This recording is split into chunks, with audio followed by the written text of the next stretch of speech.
Salam əziz şagirdlər və valideynlər, xoş gördük sizləri. Bu gün sizlərlə İzə yayımları 3-cü sinif riyaziyyat kitabından qaldığımız yerdən davam edirik. Bugünkü mövzumuz qalıqlı bölmə. Hər hansı bir ədədi digər bir ədədə tam bölmədikdə qalıq alınır ki, buna da qalıqlı bölmə deyilir.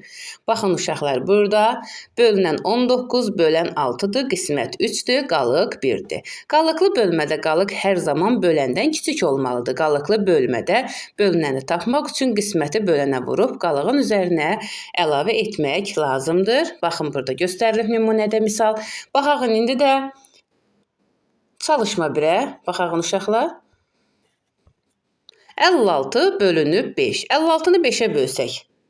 Bir dəfə 5-in 5 bir dəqiqə 1 5 6 qalır, 6-nı da 5-ə 1. Qalıq neçə qalır? 1 qalıq qalır. Baxırıq, 71-i 9-a bölürük. 7 dəfə 9-un 63. Neçə qalır? 8 qalıq qalır. 83-ü 9-a bölürük. 9 dəfə 9-un 81. 2 qalıq qalır. Baxın, bura 50-ni 8-ə bölürük. 6 dəfə 8-in 48. 2 qalıq qalır. 91-i 4-ə bölürük. 2 dəfə 4-ün 8. 1 qalır. Bir də gəlir 2 dəfə 4-ün yenə 8. Qalığımız neçə qalır? 3. Baxırıq bura 29 bölək 3. 9 dəfə 3-ün 27. 2 qalıq qalır. Bu qayda ilə misallarımız davam edir dostlar. İndi isə baxağın çalışma 2-yə. Modellə göstərilən bölmə əməllərini yazın. Baxın uşaqlar, modellə göstərilənlərə 1, 2, 3, 4. Hərəsində 3 dənədir. 4 dəfə 3-ün 12. 2 ilə gəlir üstünə. 14. 14-ü nə edirik? 3-ə bölürük. 4 dəfə 3-ün 12. 2 də qalığımız qalır. Burada yazılır 14, 3. Burada da 4, burada da 2. Baxırıq indi ikinciyə 18 bölək 7. 18 bölürük 7-yə. 2 dəfə 7-in 14. 4 də qalığımız qalır. Baxağın üçüncüyə uşaqlar 1, 2, 3, 4, 5. 5 də 25, bir də 26. 26-nı da nə edirik? 5-ə bölürük. 26-nı da 5-ə bölsək neçə düşür? 5, bir də qalığımız qalır. İndi isə baxağın dostlar növbəti çalışmalarımıza.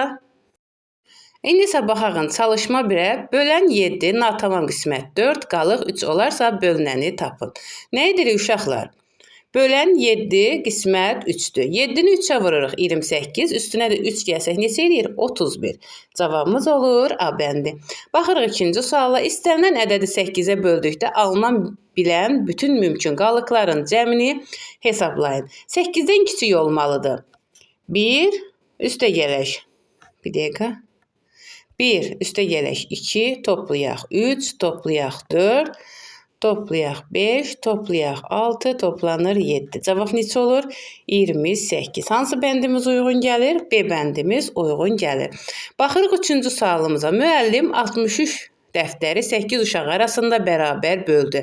Artıq qalanları isə Samirəyə verdi. Samirənin neçə dəftəri oldu? 63 bölək 8. 63-ü 8-ə böləndə 8 dəfə. 7 dəfə 8-in 56. 7 qalır. Demək neçədir? Cavabımız olur D bəndi, Samirənin 7 dəftəri olur. İndi də baxırıq 4-cü sualımıza. Baxaq uşaqlar 4-cü sualımıza. 48 ədəd ilə bundan 4 dəfə kiçik ədədin cəmini 9-a böldükdə qalıq neçə olar?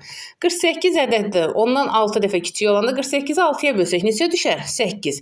48-in üstünə 8 əlavə etsək neçə olar? 56. 56-nı da nə edirik? 9-a bölürük.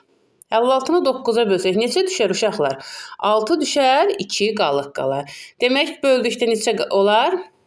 Cəmi 9-a böldükdə qalıq neçə olar? 2 olar, o da cavabımız olur. D bəndi. Baxırıq 5-ci sualımıza. 68 bölünübdür. 7 qalıq. Cavab 7 qalıq, 5 qalıqdır.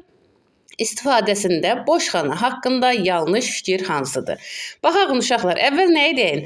68-i neçəyə bölsək, cavab 7 qalıq 5 olar. Əlbəttə ki, 9-a bölsək, cavab 7 qalıq 5 olar. İndi baxaq uşaqlar, nə deyir? Ən böyük bir rəqəmli ədəddir. Əlbəttə ki, 9 ən böyük bir rəqəmli ədəddir. 3-ə bölsək qismət 3 alınır. 9-u 3-ə bölsək 3 olar.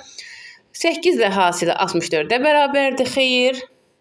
Qalıqdan 4 vahid böyükdür. Əlbəttə ki, qalıqdan 4 vahid böyükdür. Cavabımız olur C bəndi. Baxırıq 6-cı sualımıza. Bölən 8, bölünən 34 olarsa natamam qismət və qalığı tapın. Nə edirik? 34-ü 8-ə bölürük. Neçə düşür? 4 düşür, 2 də qalığımız qalır. Hansı bəndimiz uyğun gəlir? C bəndimiz uyğun gəlir. Baxırıq indi də uşaqlar 7-ci sualımıza. Kənanın 17 şarı var. O bu şarları özü və 2 dostu arasında bərabər sayda bölərsə neçə şar artıq qalar? 17 bölək Kənan özü və 2 dostu neçə edir? 3. 17-ni nə edirik? 3-ə bölürük. 5 dəfə 3-ün 15, 2 qalır. Demək neçə qalıq qaldı? Cavabımız olur B bəndi 2. Baxırıq 8-ci sualımıza. Gülər 18 qələmi 5 şagird arasında bərabər bölüb. Artıq qalanları özünə götürdü. Gülərə neçə qələm qalmışdı? 18 bölək 5. 3 dəfə 5-in 15, 3 də qaldı. Demək cavabımız neçə oldu? A bəndi 3.